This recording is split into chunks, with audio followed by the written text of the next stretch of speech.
Bismillahirrahmanirrahim. Assalamualaikum warahmatullahi wabarakatuh. Perkenalkan, nama saya Nurul Huda dari kelas PAI 3D dengan NIM 21020101129 dari program studi pendidikan agama Islam. Baiklah, di sini saya akan menyampaikan materi mengenai layanan bimbingan konseling pola 17+ selaku untuk memenuhi tugas mata kuliah bimbingan konseling. Baiklah, terlebih dahulu kita harus mengetahui apakah itu pola 17+. Layanan pola 17+ adalah pemberian bantuan kepada peserta didik melalui 6 bidang bimbingan, 9 layanan dan 6 layanan pendukung yang sesuai dengan norma yang berlaku. Kemudian secara umum tujuan pola bimbingan dan konseling 17+ ini adalah untuk membantu peserta didik mengenal bakat, minat, dan kemampuannya serta memilih dan menyesuaikan diri dengan kesempatan pendidikan dan merencanakan karir yang sesuai dengan tuntutan kerja. Nah, tujuan pola 17+ secara khusus ini adalah untuk membantu peserta didik agar dapat mencapai tujuan-tujuan perkembangan meliputi aspek pribadi, sosial, belajar, dan karir. Sebenarnya, BK pola 17 sudah tergambar dalam gambar ini.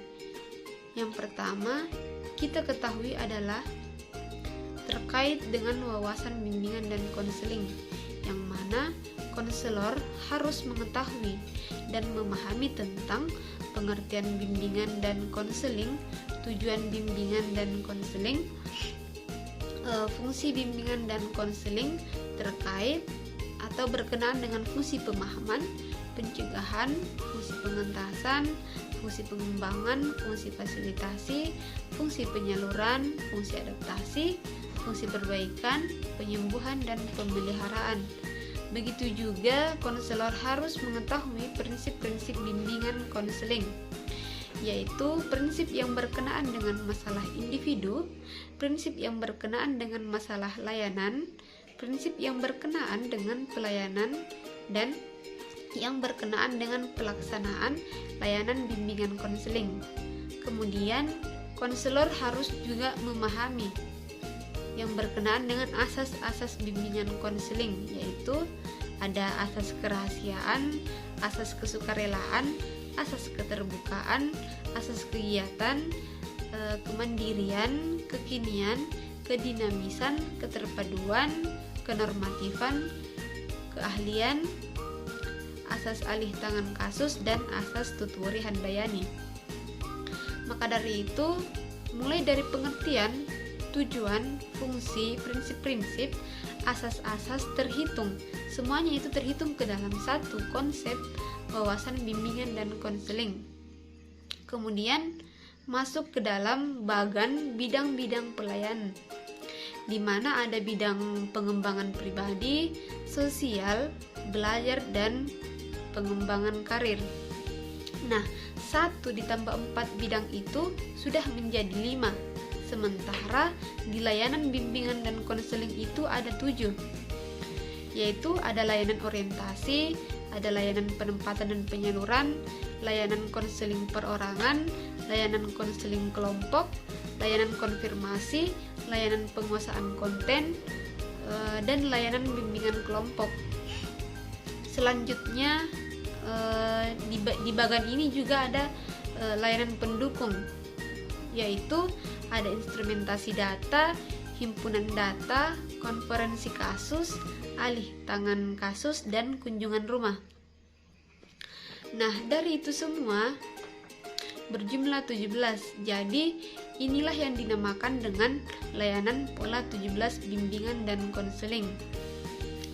Nah, pasti teman-teman semuanya bertanya, nah, yang manakah yang dimaksud dengan layanan pola 17+? Nah, layanan pola 17+ ini sebagaimana yang ada di gambar ini, bahwa bagian bidang-bidang pelayanan itu ada tambahannya, yaitu memiliki 2 tambahan, yaitu bidang berkeluarga dan bidang beragama. Jadi satu wawasan bimbingan konseling ditambah 6 bidang-bidang layanan menjadi 7. Kemudian di layanan bimbingan konseling itu juga ada tambahan. Di situ memiliki 2 tambahan, yaitu layanan konsultasi dan layanan mediasi. Jadi jika ditambah 7 ditambah 9 menjadi 16. Kemudian di bagian layanan pendukung juga memiliki 1 tambahan, yaitu tampilan kepustakaan. Jadi semuanya jika ditambah maka berjumlah 22.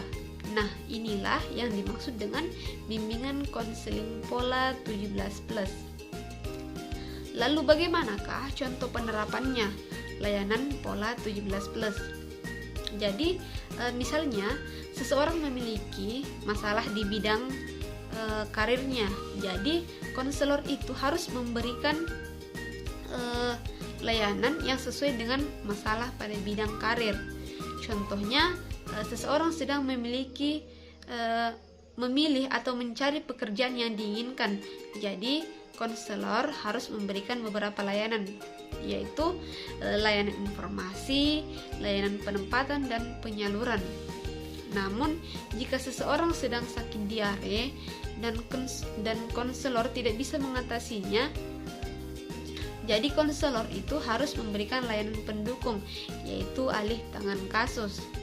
Jadi kita alihkan kepada yang lebih ahli untuk mengatasi orang yang mengalami sakit diare tersebut, seperti dokter atau yang bisa mengatasi diare itu. Baiklah, mungkin itu saja penyampaian materi dari saya. Semoga teman-teman bisa memahaminya. Jadi sekian, saya akhiri dengan ucapan wassalamualaikum warahmatullahi wabarakatuh.